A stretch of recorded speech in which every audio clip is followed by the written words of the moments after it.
parler d'une question très importante et nous avons souhaité commencer par celle-ci, c'est la question de l'espace.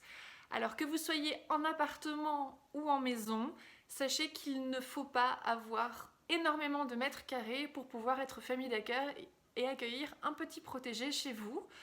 Il faut une pièce de quarantaine, bien évidemment, donc une pièce séparée des autres pièces où vous pourrez installer un enclos, un espace de vie, et puis sécuriser l'animal, donc sécuriser les fils, ne pas mettre de plantes, car même les plantes que vous mettrez en hauteur, les feuilles peuvent tomber et être toxiques pour l'animal. Mais ensuite, sachez que l'animal pourra vivre dans vos espaces de vie habituels, salon, salle à manger, chambre, où que vous le souhaitiez, la cuisine également. Tout dépend de chaque situation, si vous avez déjà ou non des animaux, si vous souhaitez accorder la liberté totale à l'animal ou si vous souhaitez lui donner des temps de liberté sous surveillance. Et cela dépend aussi de l'animal et de son éducation à la propreté, du stade où il en est à ce niveau-là. En tous les cas, il n'y a pas besoin d'avoir un immense logement pour accueillir un petit protégé et sauver une vie. Vous avez un jardin, vous avez peur que ça pose un problème? Eh bien non, dans la plupart des cas, les familles d'accueil ne donnent pas accès à leur jardin aux petits protégés. Pourquoi? Parce que ça demande des aménagements de sécurisation qui peuvent être plus ou moins complexes. Certaines familles d'accueil souhaitent le faire et nous les accompagnons bien évidemment, d'autres non, et pour des raisons de sécurité, nous sommes tout à fait d'accord avec cela également. En tous les cas, c'est vraiment une question qui se pose au cas par cas, mais si vous avez une pièce réservée aux lapins et que vous souhaitez, si vous avez une maison, laisser tout l'été les portes-fenêtres ouvertes pour que vos différents animaux, vos enfants, vous-même, puissiez entrer et sortir de la maison pour aller dans le jardin sans pour autant à chaque fois vous demander si le petit lapin ou le petit cobaye peut s'échapper, ça n'est aucunement un problème à partir du moment où l'animal a son espace dédié, vous pourrez vivre votre vie complètement normalement. Il en est de même pour les escaliers. Les escaliers se sécurisent avec des barrières pour enfants, avec des barreaux d'enclos, ou si l'escalier ne fait pas partie de l'espace dans lequel vous autorisez le lapin ou le cobaye à circuler, les escaliers ne sont donc pas un problème. En tous les cas, nous serons toujours là pour vous conseiller et vous donner voilà, les meilleures astuces pour aménager votre logement à l'arrivée d'un petit loulou à la maison. Si vous êtes locataire, sachez que sur votre bail, normalement, aucune mention n'est indiquée, ce qui veut dire que vous avez le droit d'avoir des animaux de compagnie, que ce soit famille d'accueil ou des adoptions définitives. S'il n'y a rien écrit, c'est que vous y êtes autorisé, c'est la loi. Maintenant, avoir une interdiction d'avoir un animal de compagnie de catégorie 1 et dans cette catégorie, nous allons retrouver les gros chiens ou chiens dangereux.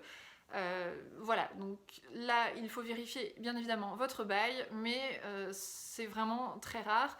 Et si vous n'avez pas d'autre animal ou si vous n'avez pas de chien dangereux à la maison, la question ne se pose finalement même pas. Vous avez le droit en tant que locataire d'être famille d'accueil de n'importe quel animal. De plus, alors on a peut-être plus peur quand on est locataire que quand on est propriétaire, même si dans les deux cas c'est légitime. Vous avez peut-être peur que le lapin ou le cobaye vienne dégrader votre logement, vos meubles en bois, votre parquet, vos plinthes. Alors il faut déjà savoir que dans la plupart des cas, nos animaux ne sont pas du tout en train de dégrader H24 nos logements, ça n'est absolument pas vrai. Nos animaux sont en liberté totale dans nos logements et pourtant nos meubles sont bel et bien sur pied et tout en bois.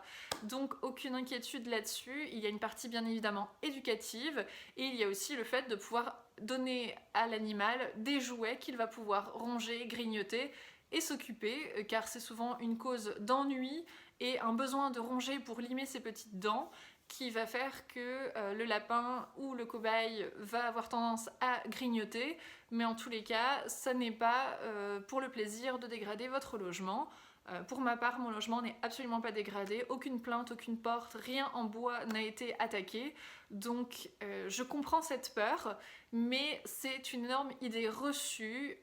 Un lapin va être plus attiré par des fils que vous allez donc mettre en hauteur, protéger ou que vous allez enlever de votre espace, mais en tous les cas, voilà, tout ce qui peut être en bois, aucune inquiétude, les lapins, les cobayes ne sont pas des rongeurs de l'extrême.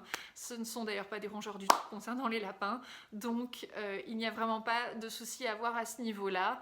Et je peux comprendre que vous soyez d'autant plus soucieux en étant locataire, car bien évidemment, vous devez rendre votre logement et récupérer votre caution, et vous n'avez pas vraiment envie que cette période de famille d'accueil soit venue causer des problèmes.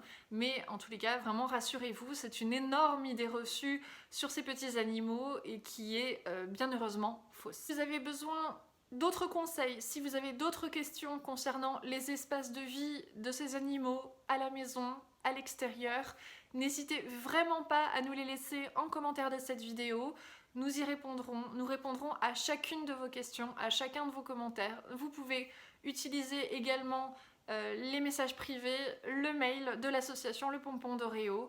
Vraiment, il n'y a aucune question bête, au contraire, ça veut dire que vous montrez de l'intérêt pour notre sujet et que quelque part cette envie vous guette et que ces freins-là méritent d'être soulevés et en tout cas vos questions méritent réponse.